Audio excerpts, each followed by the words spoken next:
Picture this: a person sitting in a dark room. The only light comes from a screen, cold blue, flickering. Hours pass, then more hours. Nothing moves except their eyes, tracking pixels, absorbing light. Their body is still. Their mind is static. This isn't rest. This isn't laziness. This is something far more terrifying. This is paralysis. Right now, millions of people across the world are sitting in rooms just like this one. They're not watching because they want to. They're watching because it's the only thing that doesn't hurt. The only thing that doesn't demand anything. The only thing that fills the void without requiring them to feel. But here's what nobody talks about. This isn't sadness. It's not even pain. It's the absence of everything. It's drowning in an invisible ocean, where the water has no weight, no temperature, no sensation at all. You're sinking, but you can't even feel yourself fall. You know something is wrong. You know you should move, should do something, should be something. But the knowing changes nothing. The gap between thought and action becomes an unbridgeable chasm. And so you sit, and you watch, and you wait for a feeling that never comes. What if I told you this feeling isn't entirely your fault? What if I told you there's something bigger at play? Something that's been engineered into the very fabric of modern existence. Something that benefits from your stillness, profits from your paralysis, and thrives on your inability to look away. When did watching become easier than living? To understand this, we need to go back, way back, to a time when your great-grandparents lived in a completely different psychological reality. Imagine waking up 150 years ago. The sun rises and so do you, not because you want to, but because survival demands it. There's firewood to chop, water to fetch, animals to tend, and crops to plant. Your hands blister. Your back aches. By evening, you're exhausted in a way that's almost impossible to describe to someone living today. But here's what's crucial. Every action had a visible outcome. You chopped wood, and your family stayed warm. You planted seeds, and food grew. You fixed the fence, and the livestock stayed contained. Cause and effect were immediate, tangible, and undeniable. Your brain, evolved over millions of years, was built for exactly this kind of problem-solving. Human beings are meaning-making machines. We evolved in environments where every day presented clear challenges with clear solutions. Hunt the animal or go hungry. Build the shelter or freeze. Cooperate with the tribe or die alone. There was exhaustion, yes, brutal, bone-deep exhaustion, but there was also purpose written into the structure of existence itself. Your ancestors didn't need to search for meaning. Meaning was the default condition of being alive. Now contrast that with today. You wake up in a climate-controlled room. Food is a phone tap away. Entertainment is infinite. Survival in the ancestral sense has been solved. We've built a world where physical comfort is nearly guaranteed for a significant portion of humanity. So why do so many of us feel like we're suffocating? Viktor Frankl, psychiatrist and Holocaust survivor, wrote, "Man's main concern is not to gain pleasure or avoid pain, but to find meaning in life." He watched people in concentration camps, the worst conditions imaginable, and noticed something remarkable. Those who had a reason to survive often did. Those who lost their sense of purpose often didn't, even when physical conditions improved. We've created a world with unprecedented comfort, but vanishing purpose. We've solved the problem of survival and replaced it with the crisis of meaning. And here's where it gets sinister. What if this isn't just an accidental side effect of progress? What if someone realized that a population without purpose is easier to... Before we go there, we need to understand what's actually happening inside your brain when you feel this way. Because depression isn't what you think it is. Your brain is a chemical factory. It's been running for millions of years on very specific fuels. Dopamine, serotonin, norepinephrine, and others. Think of dopamine as the reward chemical. It tells you when something is worth doing again. Serotonin stabilizes your mood, keeps the emotional baseline steady. Norepinephrine gives you energy and focus, the activation signal that says, move, act, engage. Depression is fundamentally a fuel shortage crisis. The factory is still running, but it's sputtering. The conveyor belts are moving, but nothing substantial is being produced. Imagine trying to drive a car with contaminated fuel. The engine turns over. The dashboard lights up. But you're not going anywhere. You're just burning energy with no forward motion. Now here's where it gets interesting and disturbing. Your brain's reward system evolved in an environment of scarcity. A successful hunt meant dopamine. Finding ripe fruit meant dopamine. Social bonding meant dopamine. These events were rare. Your ancestors might go days without a significant dopamine hit. So when it came, it meant something. It motivated behavior. It encoded memory. It said, do this again. But modern life has hacked this system. Social media notifications, dopamine. Binge watching the next episode, dopamine. Junk food engineered for maximum palatability, dopamine. Pornography, dopamine. Video games designed by behavioral psychologists, dopamine. Gambling mechanics in free-to-play apps, dopamine. Your brain is being carpet-bombed with cheap, instant, consequence-free dopamine, hits dozens, maybe hundreds of times per day. And just like any drug, your brain adapts. It becomes tolerant. The receptors downregulate. The baseline shifts. Suddenly, the natural sources of dopamine, a good conversation, completing a project, going for a walk, achieving something meaningful, these feel unrewarding by comparison. They require effort. They take time. They demand presence. Why do any of that when you can get a hit right now, effortlessly from the device in your pocket? This is the neurochemical prison. Your brain has been trained to prefer empty calories over nutritious meals. And the worst part? You know this is happening. You can feel it. But knowing changes nothing because the hijacking is happening at a level below conscious control. Here's the paradox that should terrify you. We have more entertainment, more comfort, more convenience than any generation in human history, yet we feel less alive than ever. Why? The answer lies in understanding who benefits from your paralysis. There's an industry, a massive trillion-dollar machine, that has studied your brain better than you have. And it doesn't want you to move. Let's talk about what you really are in the digital age. You're not a user. You're not a customer. You're not even a citizen. You are a resource to be extracted. Your attention is the most valuable commodity on Earth, and there are entire industries built on mining it. Tech companies, media conglomerates, advertisers, they've weaponized behavioral psychology. They've hired neuroscientists, addiction specialists, and behavioral economists. Their job isn't to make your life better. Their job is to keep you scrolling, clicking, watching, and engaged. Because engagement equals data, data equals prediction, and prediction equals profit. In the 1950s, B.F. Skinner ran experiments on operant conditioning. He put pigeons in boxes and trained them to peck levers for food. But here's what made it interesting. He didn't reward them every time. He used variable reward schedules. Sometimes they got food, sometimes they didn't. The unpredictability made the behavior more compulsive, not less. The pigeons would peck obsessively, unable to stop even when they weren't hungry. Skinner taught pigeons to gamble. Silicon Valley taught humans. Every time you refresh your social media feed, you're pulling a slot machine lever. Sometimes something is interesting. Sometimes there's nothing. You never know which it'll be, so your brain says, pull it again. The infinite scroll, no bottom, no endpoint, no natural stopping point. The algorithmic amplification of emotional content. Outrage travels faster than nuance, so the system learns to feed you anger, fear, and tribalism because those keep you engaged longer. These aren't bugs. They're features. Tristan Harris, former Google design ethicist, said it plainly. There are 1,000 engineers on the other side of the screen whose job it is to break down your self-regulation. They A/B test your vulnerabilities. They measure your engagement down to the millisecond. They know when you're most likely to be weak, most likely to click, most likely to stay. And when your brain is constantly hijacked by engineered stimuli, you lose agency. That feeling of I should do something productive but I can't. That's not moral failure. That's not laziness. That's neurological hijacking. Your prefrontal cortex, the part of your brain responsible for willpower and long-term planning, is being outmaneuvered by systems optimized to exploit your limbic system, your ancient, impulsive, emotion-driven brain. But here's the twist. This would be bad enough if it were just about selling ads. If the goal were simply profit maximization through engagement, that would be dystopian but understandable. What if the goal isn't just to capture your attention? What if it's to keep you docile?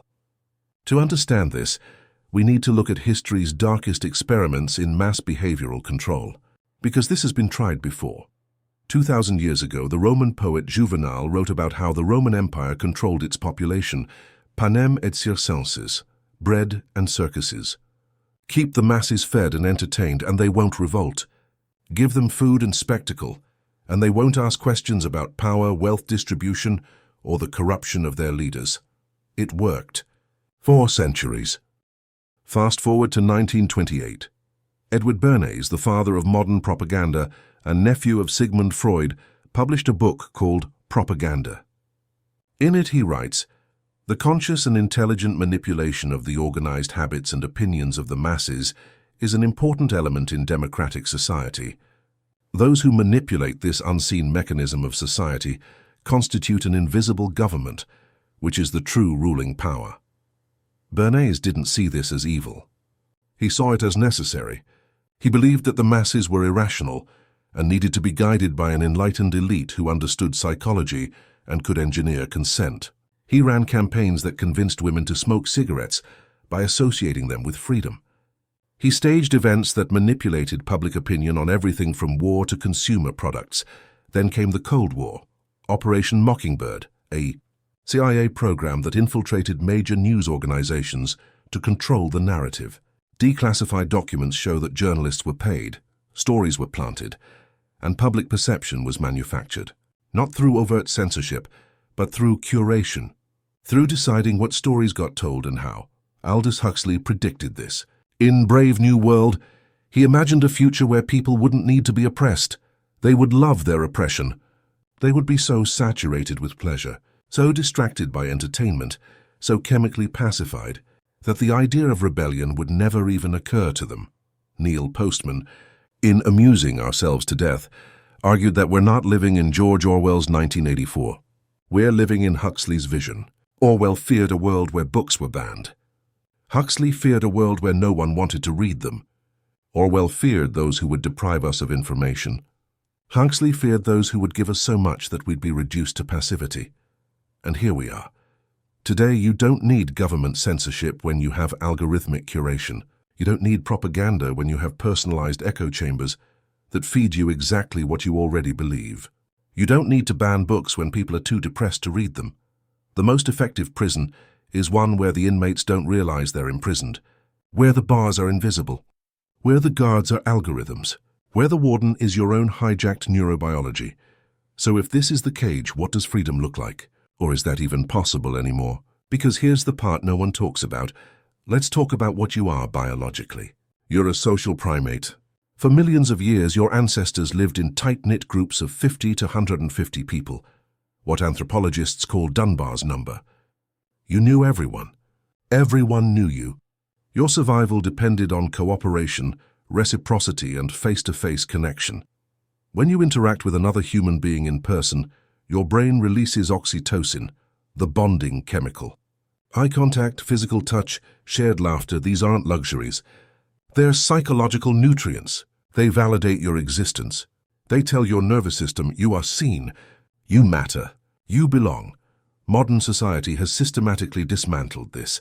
Suburbanization spread people out, isolating families in single-unit homes. Car-dependent infrastructure eliminated public squares and communal gathering spaces.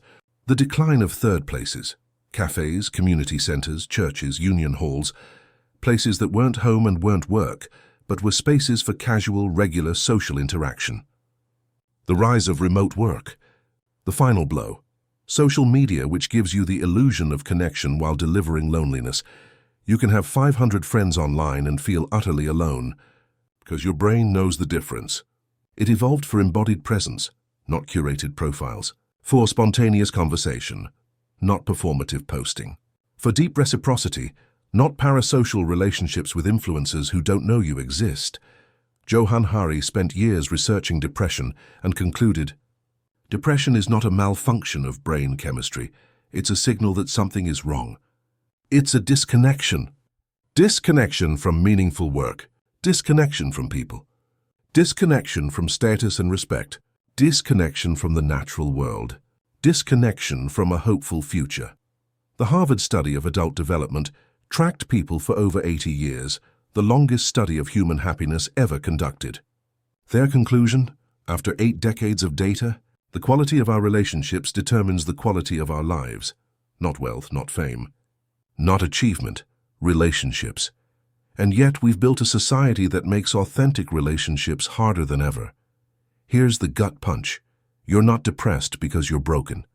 You're depressed because you're disconnected. And that disconnection is profitable because lonely people watch more, buy more, scroll more, complain less. They're easier to sell to, easier to manipulate, easier to control. But even knowing all this, even seeing the cage, why is it so hard to escape? Because there's one final piece to this puzzle, and it might be the cruelest one. In the 1960s, psychologist Martin Seligman conducted an experiment that would change our understanding of depression. He placed dogs in a box divided by a low barrier. One side delivered electric shocks. The other side was safe. Most dogs quickly learned to jump over the barrier to escape the shocks, but then he changed the experiment. He restrained some dogs so they couldn't escape the shocks, no matter what they did. After repeated exposure to inescapable pain, something remarkable and horrifying happened. When he later removed the restraints and gave these dogs the ability to escape, they didn't even try. They just lay there and endured the shocks, even though escape was now possible. They had learned helplessness. Now think about your life. How many times have you tried to change something and failed? You applied for better jobs, rejected. You tried to lose weight, regained it. You sought therapy, couldn't afford it, or the wait list was 6 months. You tried to save money. An unexpected expense wiped it out. You tried to find meaningful work, stuck in a system that treats you as replaceable. Your brain is extraordinarily good at pattern recognition, and when the pattern says effort doesn't matter, your brain does what it evolved to do. It conserves energy. Why waste resources on actions that don't yield results? This is compounded by systemic realities, economic precarity. Wages have been stagnant for decades while the cost of living skyrockets. Unaffordable healthcare, housing crises that make home ownership a fantasy. Student debt becomes a lifelong burden.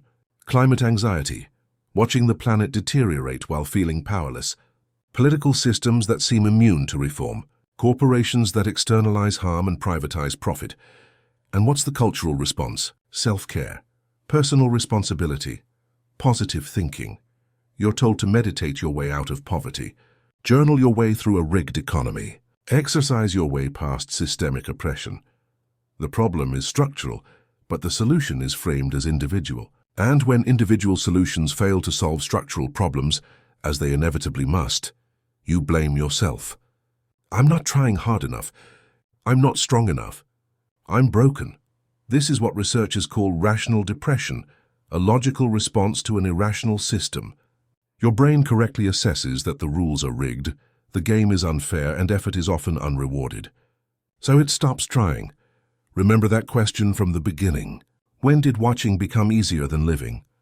The answer is when living stopped offering realistic hope. So what now? Is this just a diagnosis with no cure? A pretty essay on despair? Or is there actually a way out? I'm not going to insult you with platitudes. Just be positive is not only useless, it's insulting. Toxic positivity ignores the reality of your situation and places the blame for systemic failure on individual attitude. So let's be clear, this is not that. But here's what is true, you have more agency than you think. Not unlimited agency. Let's not pretend you can willpower your way out of poverty or meditate away structural injustice, but agency within constraints. The Stoic philosopher Epictetus said, "We cannot control external events, but we can control our responses." There's a crucial distinction to understand. Systemic change requires collective action. It requires organizing, voting, protesting, and building alternative institutions. That's real, that's necessary. And that's not your individual responsibility to solve alone. But personal resilience, the ability to function and find meaning despite a broken system, that requires individual practice. And these two things aren't mutually exclusive. You can fight to change the system while simultaneously learning to survive within it. So what actually works? Not theory, not philosophy. What does the research say? Behavioral activation. This means forcing yourself to do one small thing even when motivation is zero. Not because you feel like it, but especially when you don't. The action precedes the motivation. not the other way around. You don't wait to feel better to start moving. You start moving, and feeling better becomes possible. Social reconnection. Even one deep, authentic friendship reduces depression significantly. Not 500 online followers, not surface-level networking. One person you can be honest with. One person who sees you. Research shows this is more impactful than medication for many people. Physical movement. Exercise is as effective as SSRIs for mild to moderate depression. Not because it's a moral virtue, but because your body and brain are not separate systems. Movement changes neurochemistry. It doesn't cure systemic problems, but it gives you the energy to face them.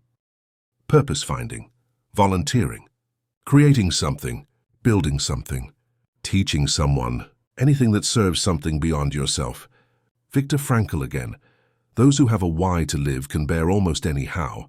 You're not going to think your way out of this. You're not going to watch your way out. You're going to have to act your way out, one painful, unglamorous step at a time.